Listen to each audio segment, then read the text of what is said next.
So welcome everybody. Today we are talking about storytelling and the Pixar Pitch, and also covering just a little bit about the hero's journey because that's a huge topic we've been talking about lately. And I'm Christina McGrath, and my company is Swellfit Living. I do programs for the mind and body, and I'm currently just launching my Amplify program, which is a 4-week online course for optimizing your mind and body, which is really cool. Cool. Yeah, Really? Charles, you're on.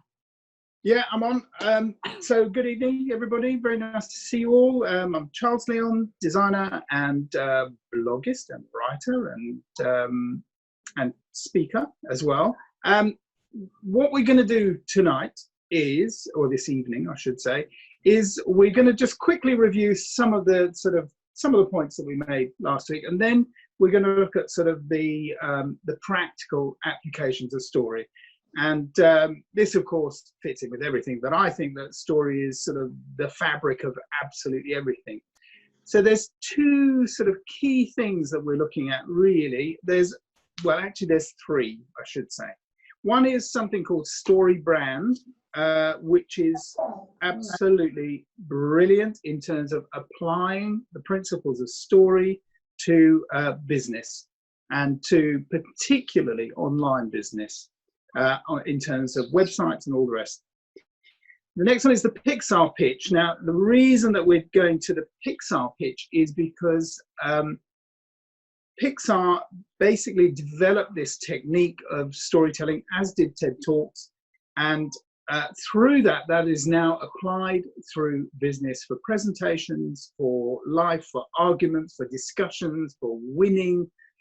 And then we're going to try, if we have time, we're going to sort of try to finish up with Emma Coates's 22 rules of storytelling, only because they're fun, interesting, and they apply to everything in everybody's lives, whether you like it or not.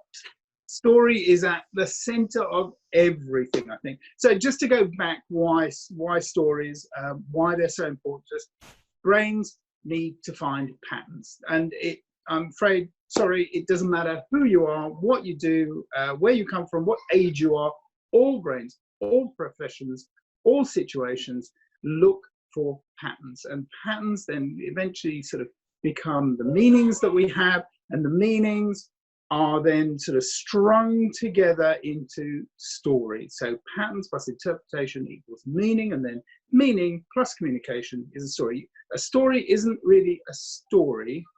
No, actually, I'm going to take that back. I was going to say a story isn't a story unless you communicate it, but that's not quite true, because you can communicate with yourself.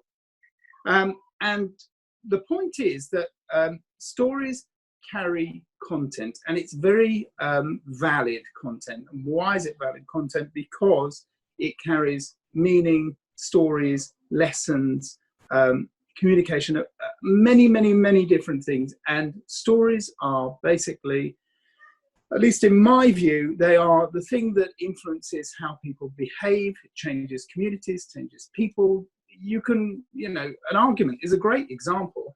If you're having a flaming row, then the person whose story is better usually wins. Or it might be said the person who shouts louder or punches harder wins as well, but that's not quite the same sort of argument I'm talking about. That changes organizations, that changes politics, that changes the world. So stories are so quintessentially human in terms of how we sort of build our communities, our cultures, and everything else. So what we're going to look at, last week we looked at basically the structure of stories and how it relates to life. Now we're going to look at the practical applications of stories and how they relate to all sorts of other things.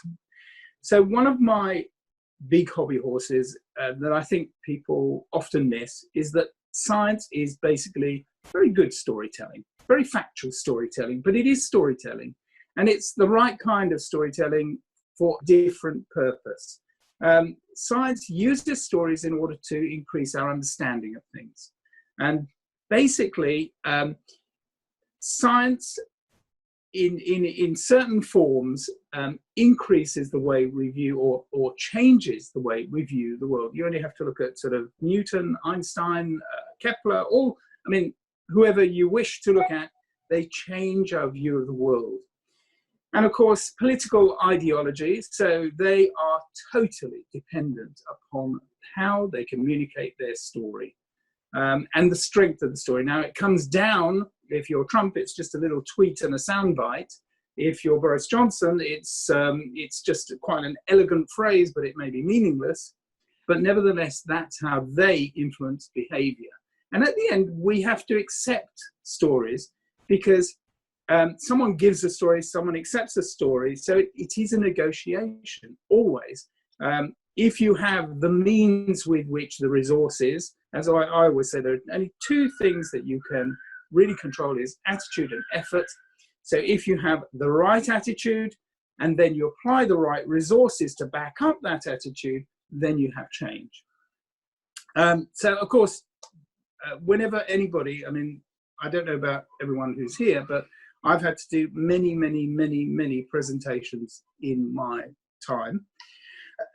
And many of those presentations have been, the more successful presentations are always based around the story. And you have to lead somebody from start to finish. And pretty much the same, I guess, for salesmen as well, is that in order to sell something, you have to have a good story, and you have to convince somebody of that story. And there's lots of sort of awful dark art techniques for selling, which I've been writing in my blog lately. And of course, the other thing is that we love stories that entertain. I mean, film, theatre, books, novels, and more things than I can even think of are about using story to entertain. And a lot of the influencers and bloggers now that are on the internet are using their own story, their self-story, their self-brand, whatever it is, in order to influence people. So now we're going to come, Christina, at last, to Storybrand. So there's a few core messages in Storybrand, applying it to business. One of the key things, I think, is this thing of clarify your message. If there's one underlying premise to any storytelling, particularly in business, it's clarify your message. And to be honest, Storybrand is absolutely ruthless in its application of clarify your message.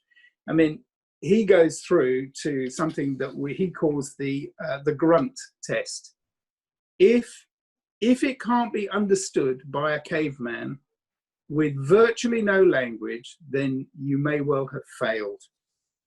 So one of the great stories that sort of comes through with this is the Pixar story, really. And this is the connection, is that this comes through from Storybrand. Steve Jobs, when he got sacked from Apple, went off and then founded Pixar and then worked with Pixar. What he learnt from Pixar was, of course, that story is the core of everything. And that transformed Apple. Now, how did it transform it? Before he went to Pixar, he took out an advert, I think it was in the New York Times or maybe the Washington Post, I can't remember, which was 2 pages of detail about what computers could do, the speeds, the processing, all of that. And, you know, apart from a nerd, nobody's going to sort of really get involved in that. When he came back from Pixar, back to Apple, his pitch was so ridiculously simple, but so effective. It was just think different. That's it. That was the story. Just think different. Now, what that did is that played straight to people's emotions. It played straight to their behavior. It played straight to their aspirations, to their hopes, to their dreams, to everything else. You know, Apple suddenly became a cool product, apart from the fact also that they reinforced that message with brilliant design. I mean, absolutely brilliant design. So the other thing about think differently or think different is it's so simple, but it also identifies with the uniqueness, like an identity of a person. Yeah. So it's like, if you think different, so it also not only allows you, it's an action item, but it also allows you to identify with that idea. And it goes to the heart of the brand. Yeah. It says, you know, people who use our products are not the average. They're not the same as everybody else. So there's the story behind it. I mean, Nike do it as well with just do it. You know, just do it is just a very simple phrase, but what that does is it says that the people who buy into our products understand that it's not about talking, it's not about thinking, it's about just doing stuff. And that's their story. And that's sort of in at the sort of center of all of this, is that brand is basically about story. That's it. You buy into the story as much as into the product, and you buy into what it buys for you in terms of what it does for you.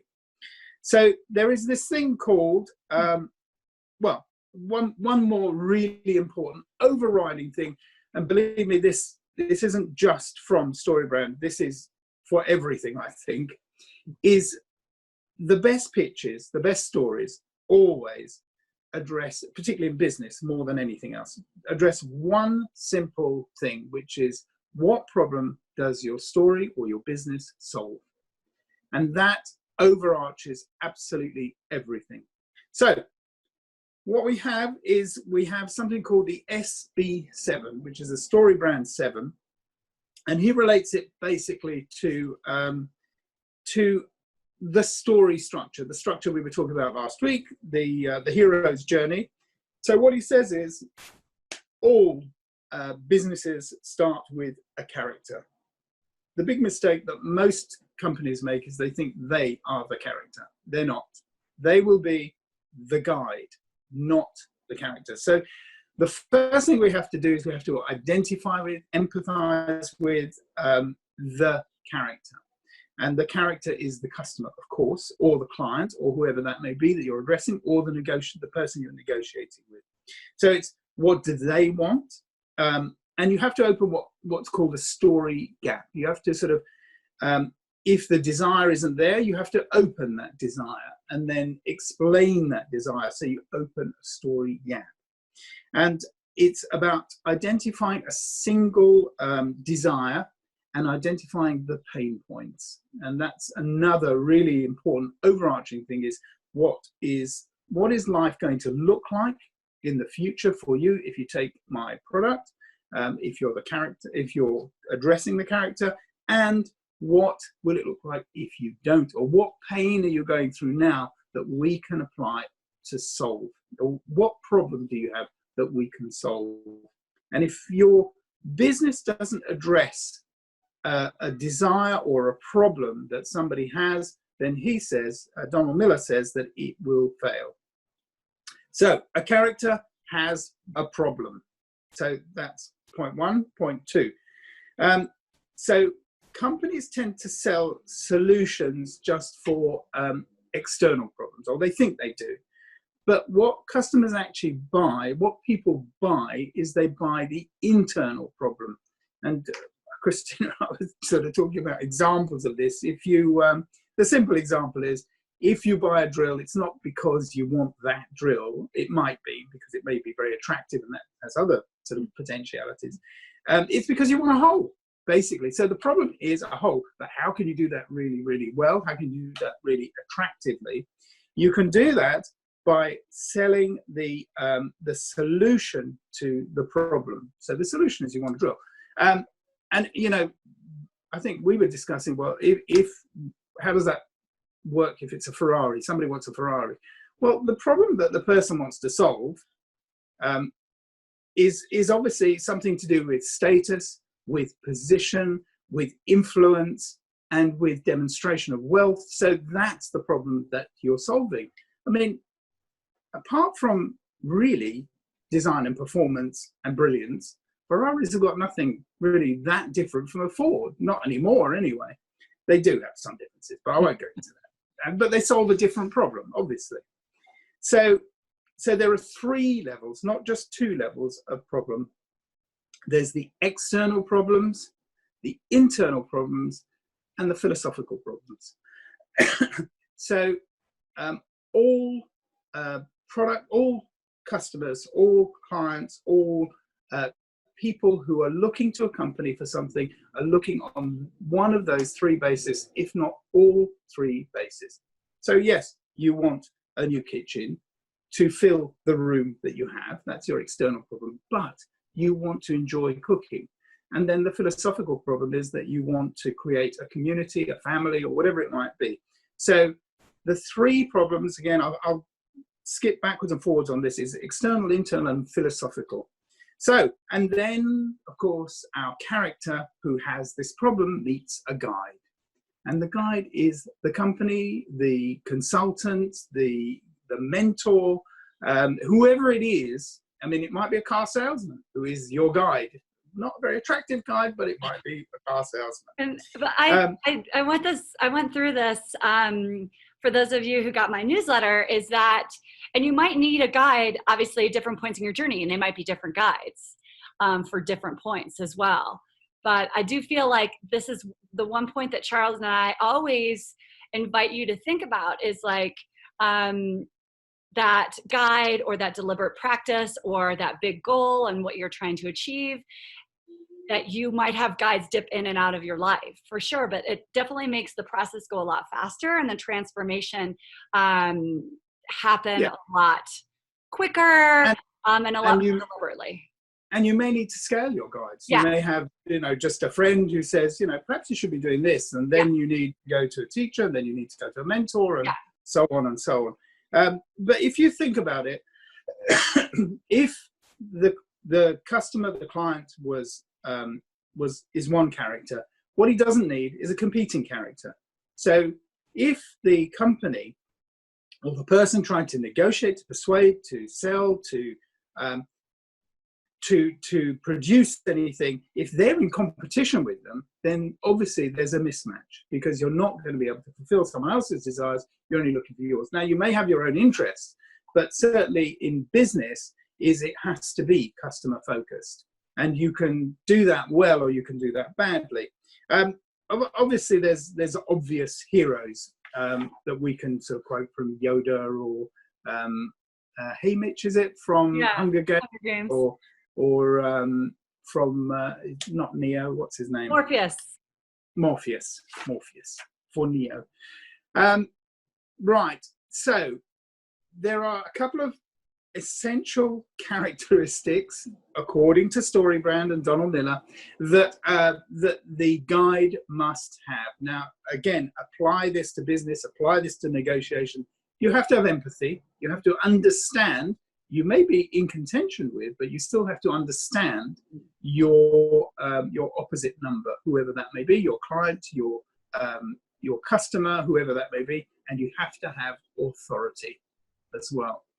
So empathy and authority, and the empathy relates, of course, to the 3 points: the external, the internal, and the philosophical problem. That's what you must understand.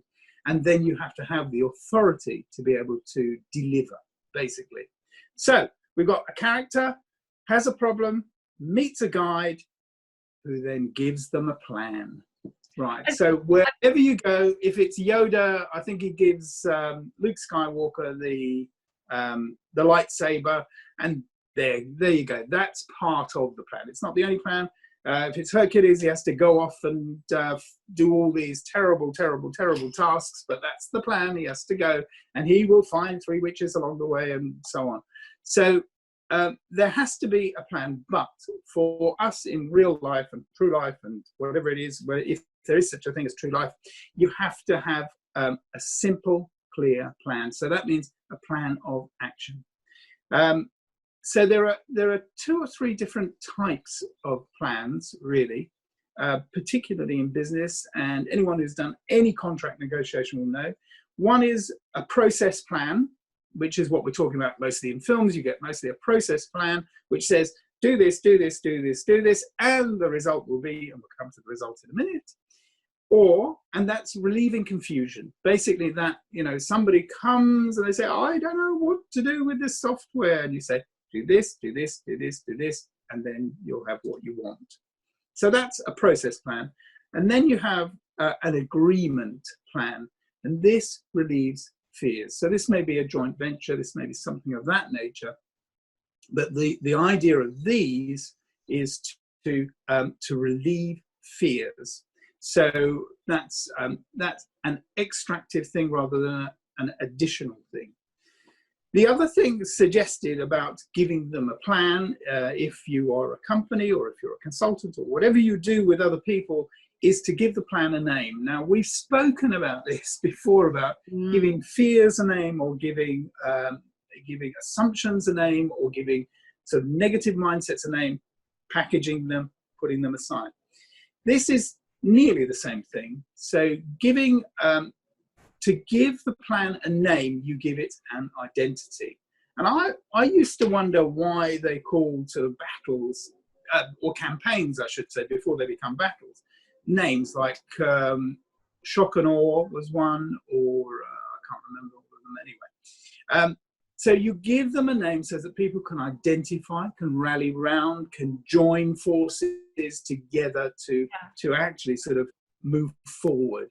And so I'm going to just talk just a little bit about this plan, because I think it's really interesting with the wellness field. A lot of people in the wellness field, my field, is that they had an inner journey, and they've figured out, or, you know, like me, you had a journey about health.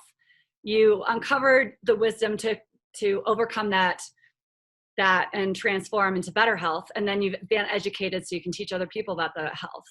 And then I think it's really interesting about the plan, because when I first started with nutritional consulting, I was like, oh, I do nutritional consulting. People were like, I have no idea what that means. Yeah. And as soon as I started to talk about, I have the perfect diet plan, it's this and this, there's 2 sessions, and this is what you get, and this is how it's going to transform your life, it was so clear. Yeah, so I feel like that's really interesting from a business standpoint. And you can take that back, because the result is not, I don't want a diet plan, really. No. What I want to be svelte and fit and have a six-pack. And strong. Yeah, exactly. And that's the ultimate goal. So the diet is the plan. journey plan. Yeah, it's a journey, but we talk more about the benefits and how it's going to be different than where you started. And I do feel like with my new online program, it's like giving it the title Amplify for your mind and body. It's like your brain it's almost like think differently now. If I just say Apple, you know everything associated with Apple now. You don't your brain doesn't have to go around like, oh, there's a computer, there's a phone, it's like, it's almost like that pattern recognition you were talking about. So the ease on the mind as well, when you name something and give it an identity. Absolutely. And I think that makes massive amounts of sense, particularly in terms of Umberto Eco always says that, if you don't have an enemy, you're going to have to invent him. Because and the same with a plan. You invent a plan name so that you can unite people together. Or you give it a flag.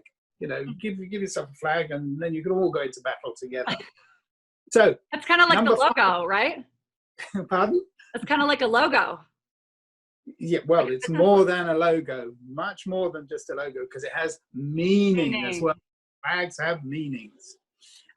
So point number 5. So we've given them a plan and calls them to action. So I'm going to quickly review them. So character has a problem, meets a guide who gives them a plan and then calls them to action. A plan's useless unless you take action.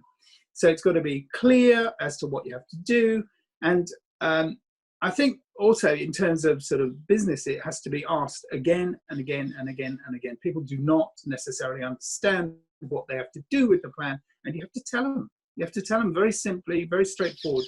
There's that, I don't know if you remember it. Actually, I haven't got it next to me at the moment. There's that lovely story about Will You Marry Me? From Donald Miller, where he goes to, he gives an example. It's not real true life, although he says it was similar when he met his wife. He went to her and he said, will you marry me? And she said, no. And he said, okay, so will you go out with me? And she says, okay. So she goes out with him. And then he says, well, will you come out on a date with me? She says, okay. And then he asks again, and until eventually he asks the same question, will you marry me? And in the end, of course, by repetition, she eventually said yes. So very badly told story, but there you go. And we are talking about stories as well. Uh-oh. Anyway, so the call to action is an essential part. And if you take basically, we'll get to the last 2 steps in just a moment. If you take all these 7 steps and apply them to businesses, I'm pretty sure that that you could be very methodical and successful with this sort of plan. And this is basically what he does. He helps brands in order to find their identity, to find their message, to relate to their customers, to tell them what to do, to tell them what they're selling. Anyway, so the next one, number 6, is, and he helps them avoid failure. So this is about loss aversion, really, because everyone, I think, in life is trying to avoid a tragic ending. So if, and this goes a little bit more to the internal journeys, if somebody is trying to avoid something, that's a very good reason to get involved and to find a solution to their problem. There's that in the book by Kahneman, Thinking Fast and Slow. He talks about loss aversion and that we are more keen to avoid loss. And he's done a lot of research on this, more keen to avoid loss than we are to have gain, which always surprises everybody. But according to the studies, we are more loss averse than we are interested in gain.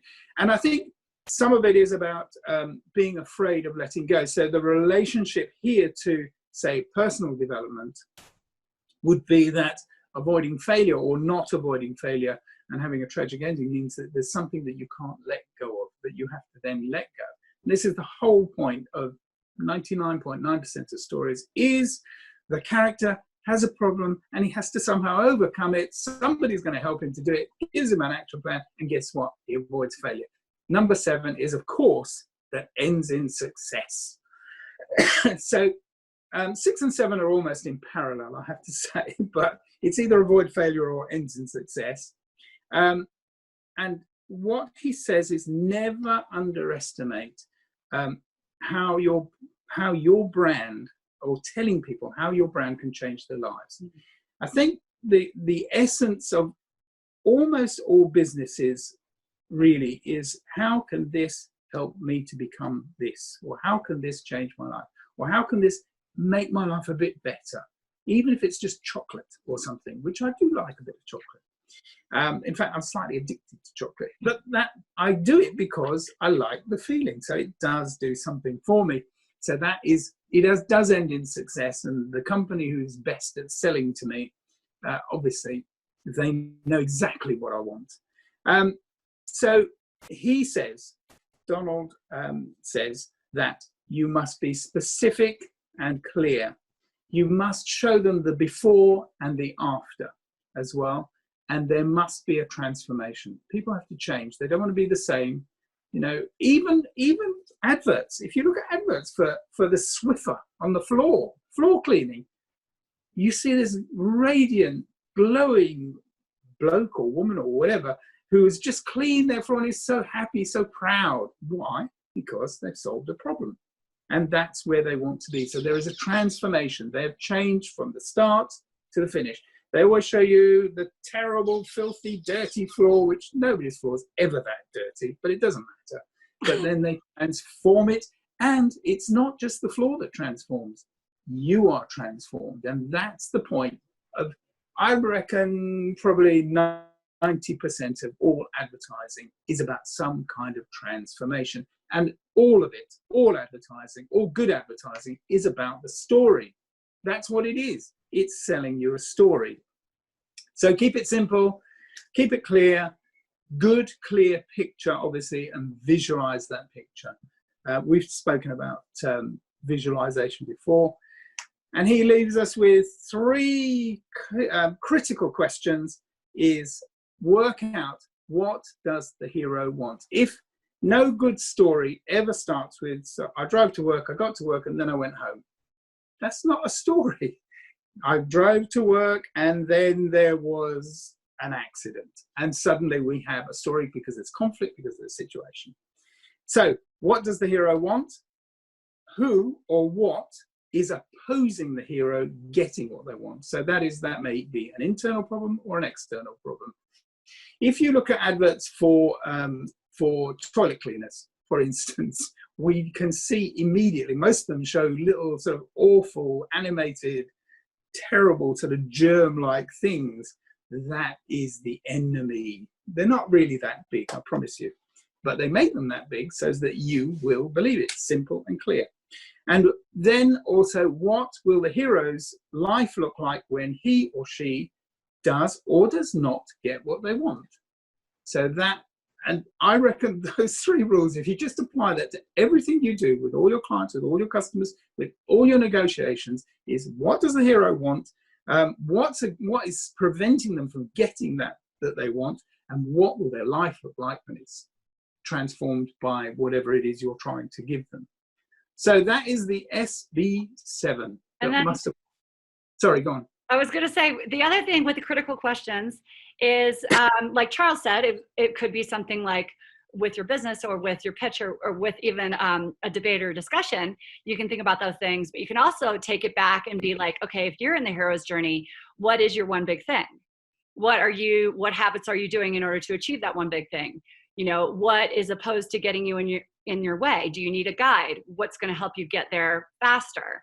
And then what does it look like if there's a transformation? And that's basically you choosing action and trying to figure out how to achieve that one big thing as well. So you can take it both ways. And we talked about that a lot yesterday, last week in the hero's journey. we did. Yesterday. We did. So a character has a problem, meets a guide, gives them a plan, calls them to action that helps them to avoid failure or achieve success. That's it. Very simple. Very, very, very simple. Right. Now we get to the Pixar pitch. As I say, this has now become almost a standard in business. And it is so simple. I think the other phrase you may have heard for the Pixar pitch is the elevator pitch. You have a couple of minutes in which to, and we've all watched Dragon's Den and all of those programs. You have a couple of minutes in which to pitch your idea and to try to sell your product. So the Pixar pitch is based obviously on story, but this is it. Once upon a time, every day, then one day, because of that, and because of that, until finally. It's really simple, but I can't remember how many billion Pixar films have made. Now, that proves their success in storytelling. I think it's 8 billion out of 15 movies or something like that, which is just unbelievable. So the process, it's so simple. Once upon a time says, this is how things are. So we're back to Storybrand as well in the SB7. Every day, which is just talking about the ordinary world. And then one day, that's the call to action. Suddenly something changes. Something changes or prompts a change. Something happens. Maybe somebody intervenes. Maybe somebody pushes somebody to do something. And because of that, and that is the challenge, the obstacle. I think another term that comes from Russell Brunson is I can't even remember. You did it. Yeah, that's good. Anyway, yeah, I did it.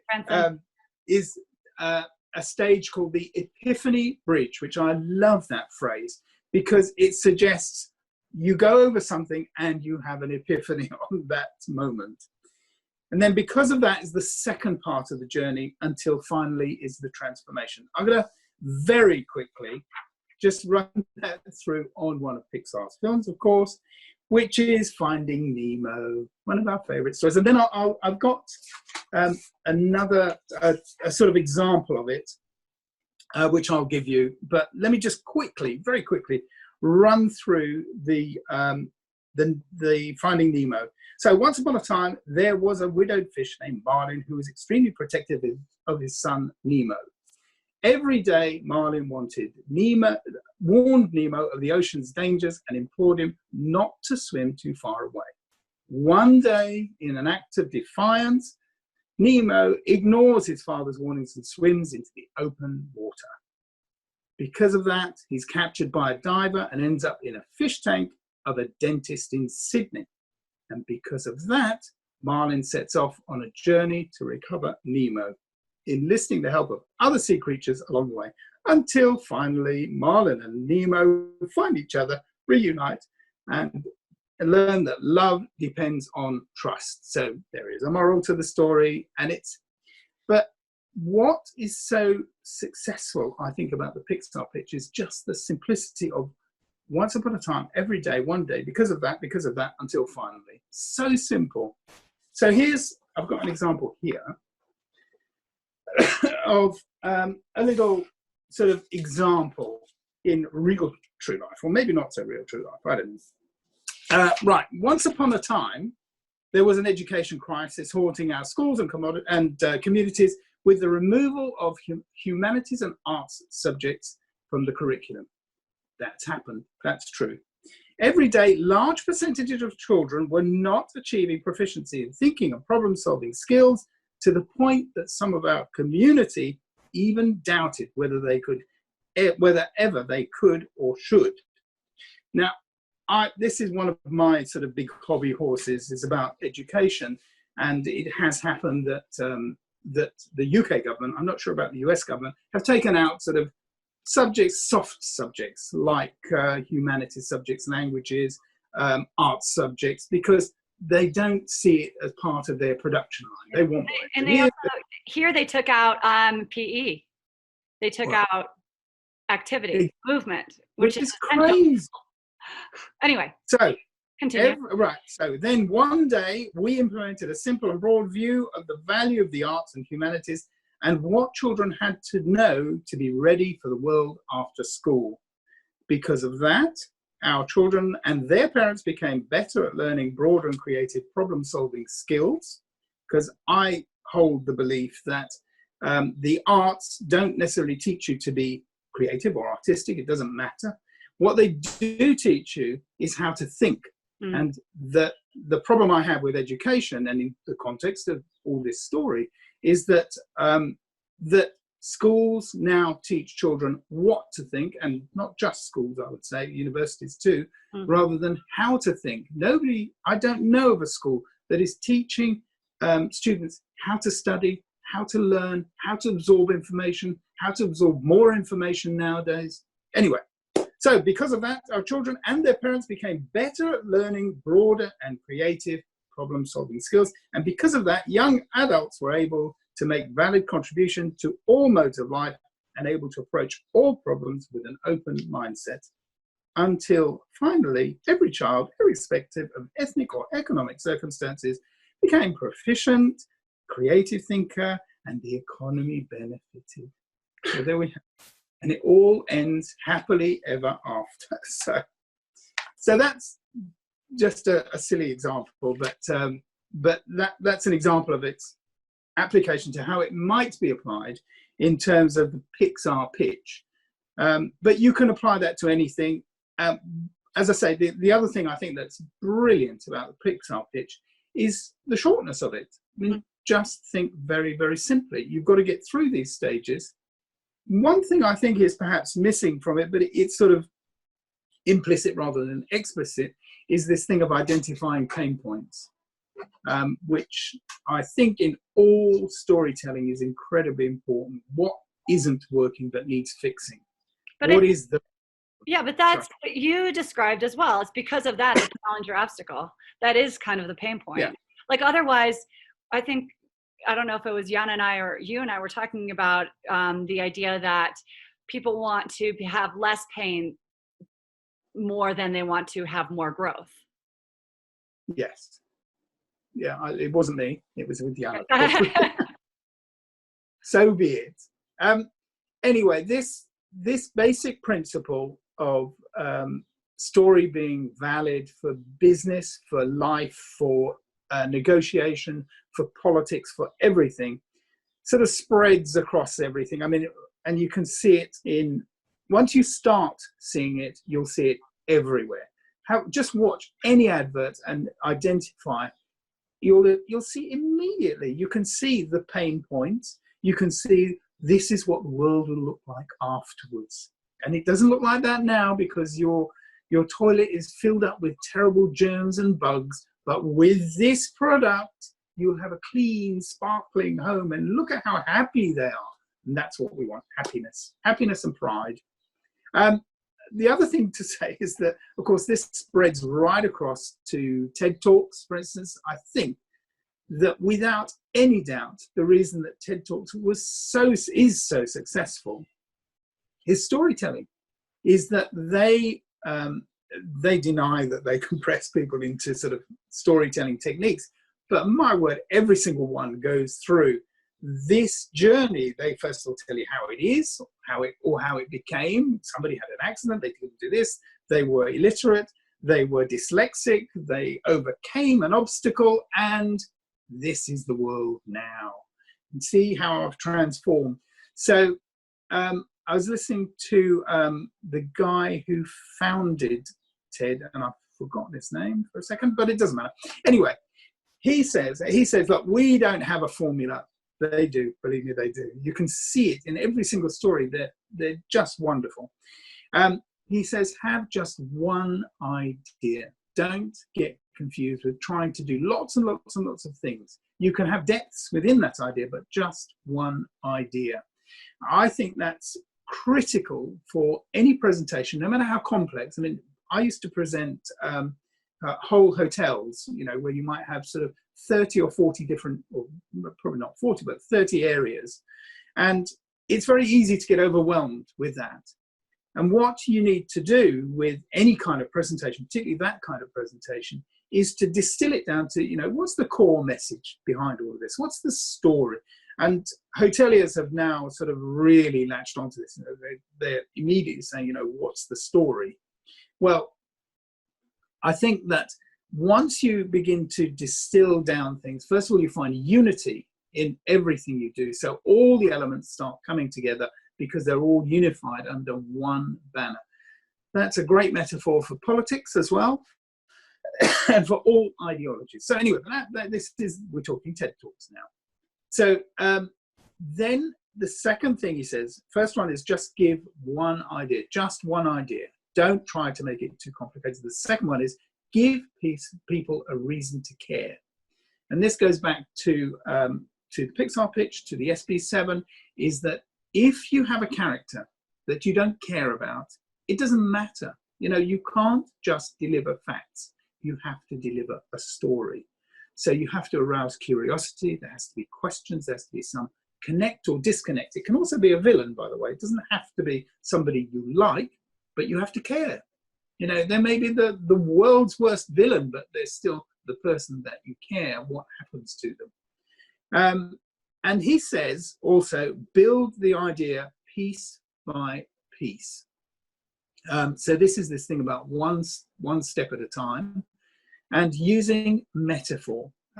The other thing he sort of emphasized as well, this is totally about presentations, is understand your audience. So if you're a very sort of a very specific type of scientist or something like that who uses very specific language, make sure that your audience understand it. What I love on all complex subjects is someone who can actually explain a complex subject simply.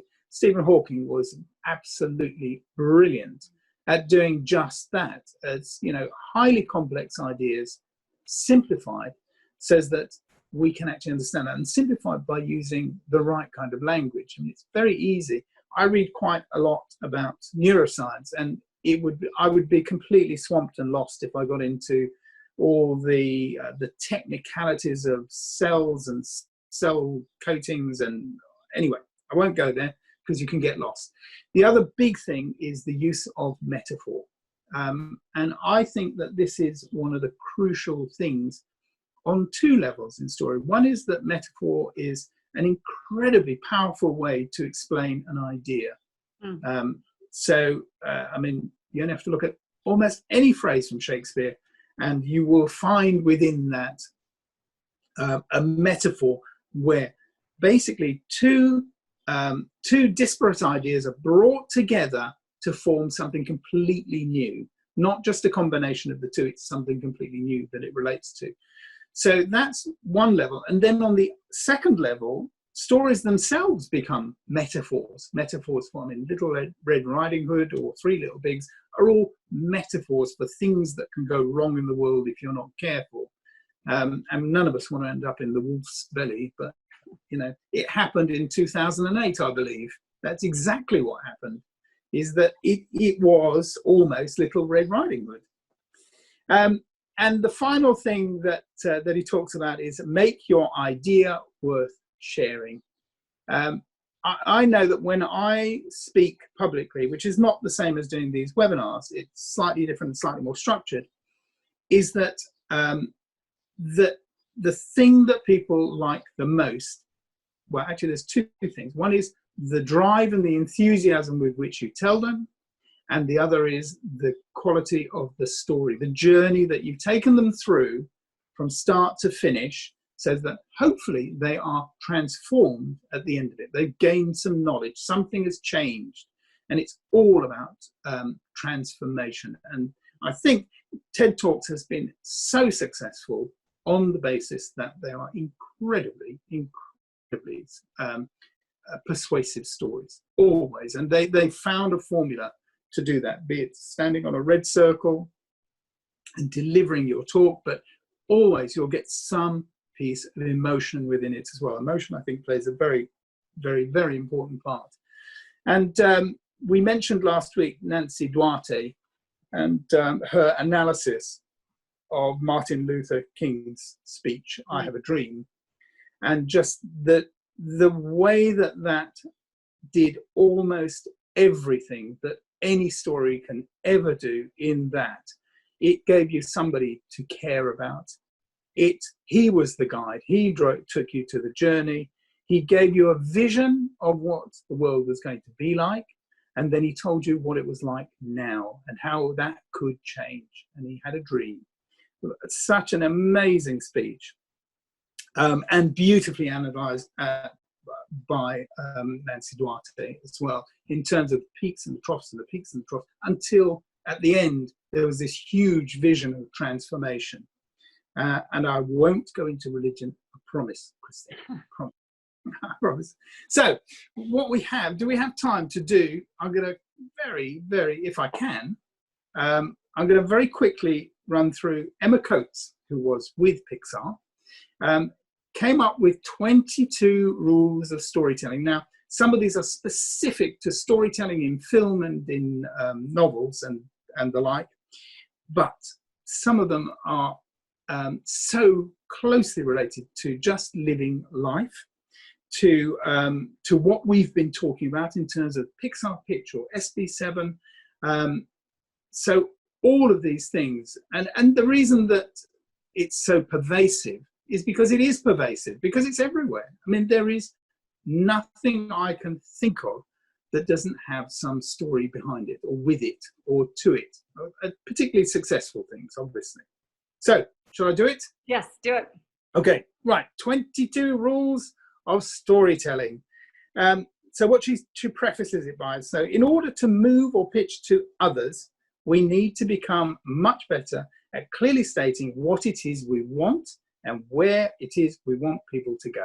There it is in a nutshell. You're going to take them from here and put them over to here. So, number one, you admire a character for trying more than for their successes. So trying is more important than success. So this is, and any Tom Hanks film, you just fall in love with him because he tries harder than everybody else.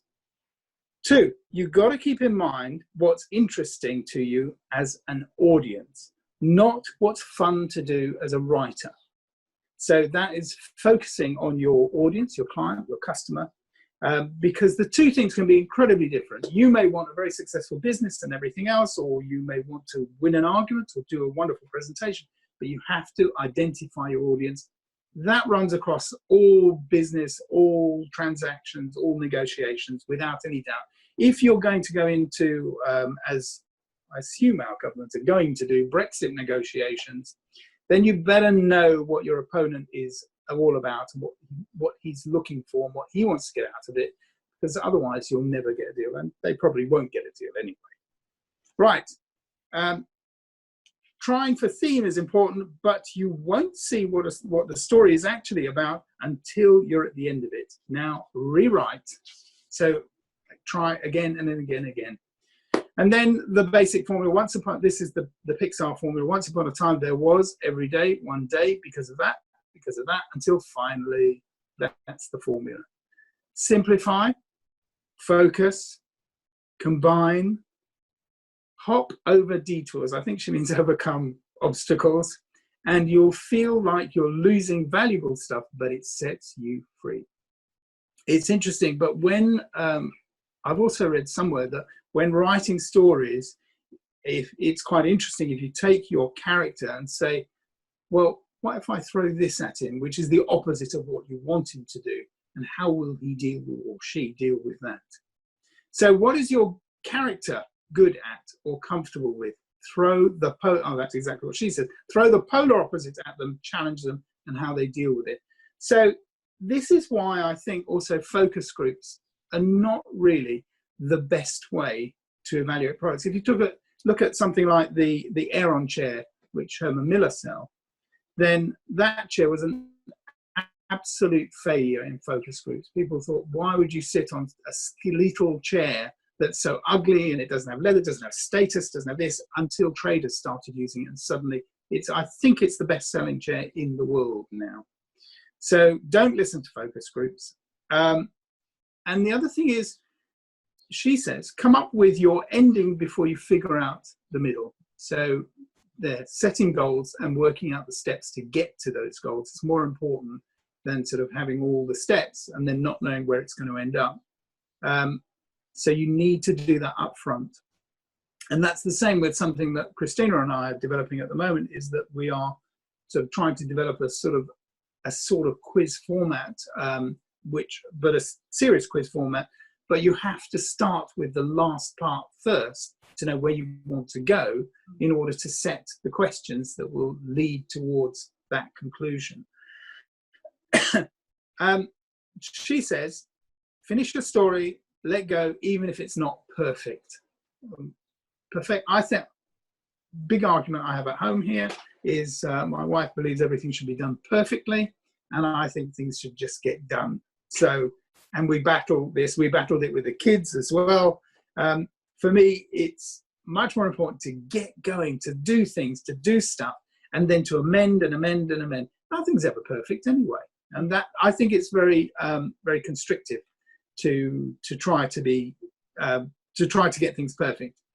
When you're stuck, make a list of what wouldn't happen next. So this is classic for any sort of problem solving, is when you brainstorm, one of the things that you do is you think the opposite, reverse it. What happens if this doesn't happen? What happens if this goes completely the opposite way? Suddenly you see reflected either a better solution, or you see a better solution in the reversal. And pull things apart. I mean, this is almost classic problem solving technique. Pull the stories apart, and what you like in them is part of you. You've got to recognize it before you can use it. So you have to make things, you have to dissect things, pull them apart, work out what the problem is, work out what your customer's problem is, your client's problem, before you can actually sell them or address them or work with them even. Putting it on paper lets you start fixing it. So the message here is don't keep it in your head, because it will just go round and round and round. Get it out, get it down on paper, and don't share it, I think. Keep it to yourself. This also goes to another sort of thing that Christina and I adore, which is from The Artist's Way, which is the morning pages, is that the morning pages should not be edited. You just need to flow, to run, to sort of leap at them and get them done.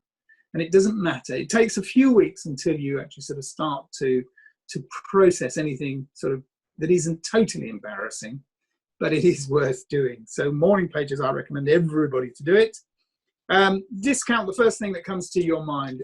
The first ideas aren't always the best ideas. You may think that they're intuitive or whatever. And what we found, particularly in design and brainstorming and mucking around, is that the more you iterate something and the more you challenge it, eventually you get to a much better solution than the first solution. You may come back to the first solution, but you've done all that other work of what doesn't work, which is nearly as important as what does work. She says, give your characters opinions. Well, that's not necessarily relevant to life and business and everything else, but it is to story. And you must decide, she says, why you must tell this story. So you need your why. I think Nietzsche said, if with a why, if I find the right why, I can find any how. I think that's right. It's nearly right anyway. And then if you're a character in this situation, so this is putting yourself into your client's shoes or your customers or your whoever they may be. You've got to live through their shoes or their eyes, and that's about empathy that we were talking about earlier. So 16, we're up to 16. Are we up to 16? Yes, we're up to 16. What are the stakes? I think this is actually more important than it sounds. You know, what is at stake if you don't do what you say you're going to do? So if you set a goal and you say, well, you need to ask yourself, if I do not achieve this, what does that mean? So what is the cost of failure or not success, let's say, and what's at stake? What really, what can I put at stake? So, right, and also she says, no work is ever wasted. Nothing is wasted. If it's not working, let go, move on. It'll come back around and be useful later. Nothing is ever wasted. I agree with that completely. It doesn't matter what you do. Well, it does matter what you do, but it's all going to come in useful sometime. She says, know yourself. I'm not sure. Yeah, I suppose so. I wish I knew what knowing myself meant. I don't, and I might change my mind as to what I am and what I want to be. Coincidences to get characters into trouble are great, but coincidences to get them out of it are cheating. So that's just purely about story, is that a coincidence cannot get your character out of trouble, but it can get them into trouble. Right, you've got to identify with the situation, the characters. You can't just write sort of cool stuff.